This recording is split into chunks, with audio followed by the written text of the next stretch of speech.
Hi there, I'm Adam Bruce. I'm the UK Channel Manager for Secure Envoy. Hi, I'm Andy Kemshall. I'm the Technical Director for Secure Envoy. So Andy, I've been speaking to many IT managers over the last 7 years, and all of the ones who've deployed physical plastic tokens all have the same issues around deployment, management of tokens, dealing with third-party contractors who may need a plastic token. So they all have the same issues, but one thing that does come up from time to time is the concept of the security of a tokenless solution versus a hardware physical token. That's interesting because what I see again is the same problem, that people fully and massively underestimate the amount of time it's really going to take to deliver those physical plastic tokens. Now, I've had people say to me, well, I bought my tokenless or my token solution, and along comes 5,000 tokens in boxes. And how do you get those tokens from that physical location in your office out to all of your users? It could be spread around the world, or it could even be contractors, could be, that's a huge undertaking to try and deliver plastic tokens physically from one central location across the globe. I think people massively underestimate the true logistical challenge, because not only is it about changing those tokens, it's about replacing them.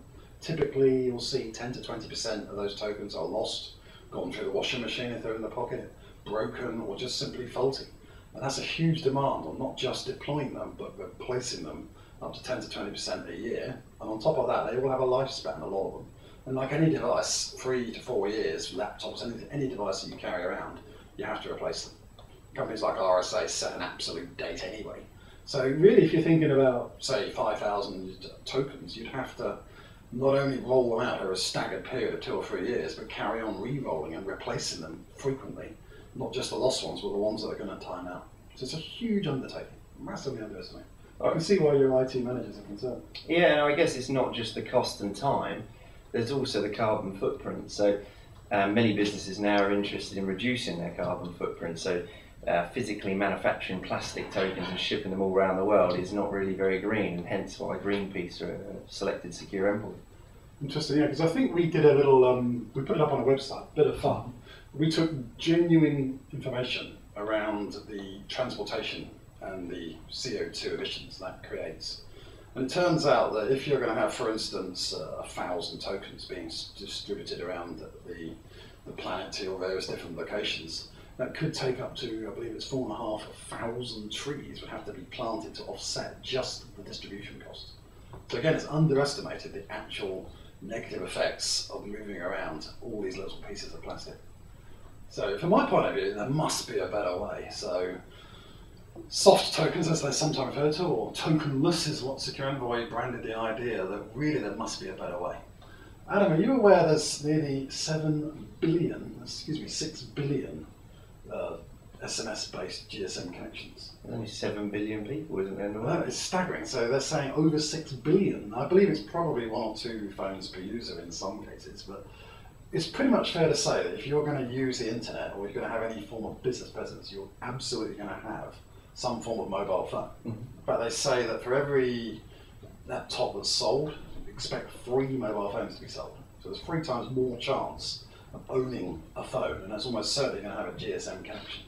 The great thing about a GSM connection is every one of those 6 billion phones, right now, today, with no changes, has the ability to be a tokenless based authentication device.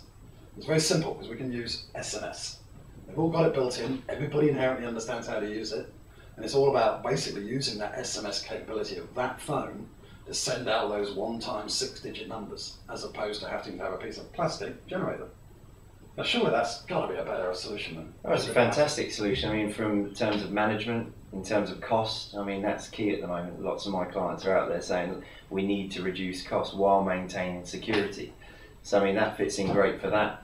So the question that I'm being asked sometimes, or the question that arises, is how does the security of a physical plastic token that has no signal coming into it compare with that of a mobile phone that's turned into a plastic token?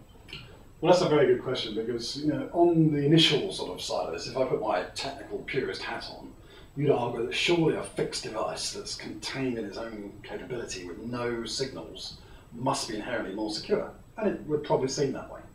Whereas here's a device over here where you're relying on the SMS internetwork to be secure, and you're relying on the fact that the phone itself can't be compromised, so that SMS can be removed from it. So on balance, it would appear that the hardware token is a better and more secure device. However, in the real world, this is the significant thing that people don't take into account, which is this plastic device has been given to me for a specific role. So if it's a bank, it might have been given to me just to log on to my bank account. I may only do that once a month. I'm going to leave it at home in a drawer near my computer. If it's my office, they expect me to carry this, but again, I may not use it very often. So let's say I go on holiday, and I've got my half dozen tokens for all my different ways of logging in. So am I going to carry them? Probably not, but I might take my office one. So what happens if I go through the airport and someone steals that device? Now, I don't know I've lost this. I don't really care that I've lost it until I next need it. So here I am, I've been on holiday, I'm back 2 weeks later.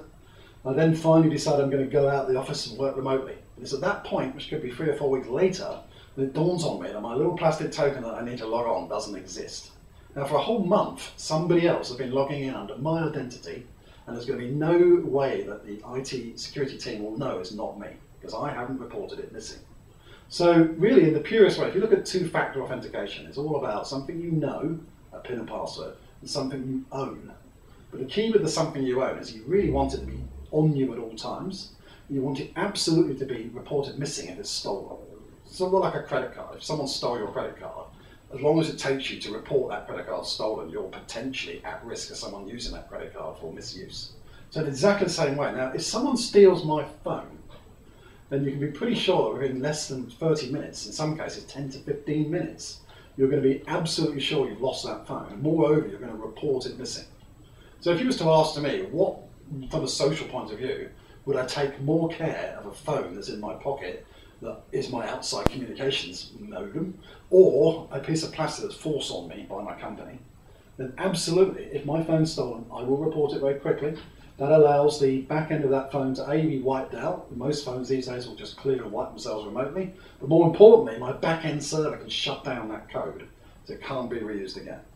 So I would argue that on balance, yes, there's a possibility that SMS may or may not be inherently as secure as a token physically, but the odds of that happening are millions or billions to one.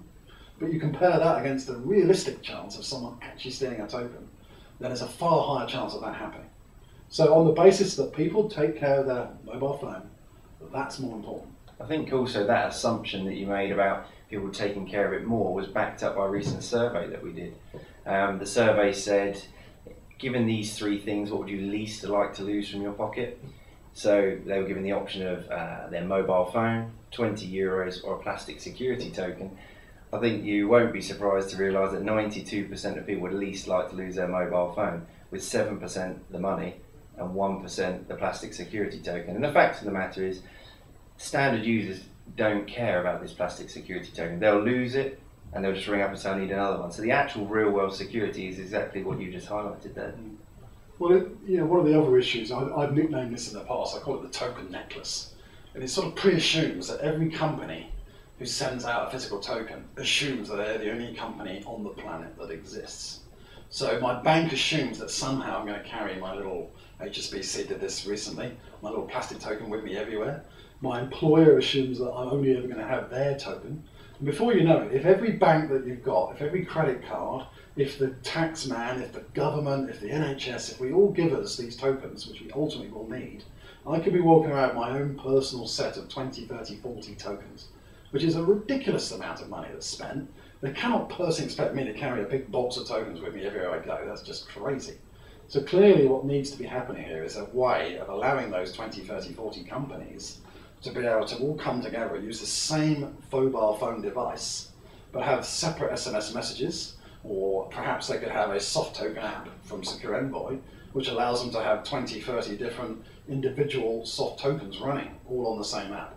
So you solve this issue of the token necklace by having a single phone that can be having the identity of multiple different back-end servers from different companies.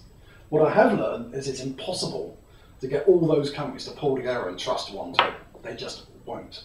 A bank will never trust a different sector because they all have their own rules around how you should look after the device. And those rules are usually different between each different entity. So I can't see we'd ever get to a nirvana where somehow there's one hardware token that does everything, because no one ever trusts each other. But you can have one mobile phone that can act as a single point of connection for multiple back-end servers all sending you out their one-time codes. So Adam, would you not say that that's the answer for tokenless, noteless? Yeah. To go virtual tokens? Yeah, definitely. And I think it's the same message that we've been going to IT managers with. This is easier to use for their end users. I mean, they don't have to carry a plastic token.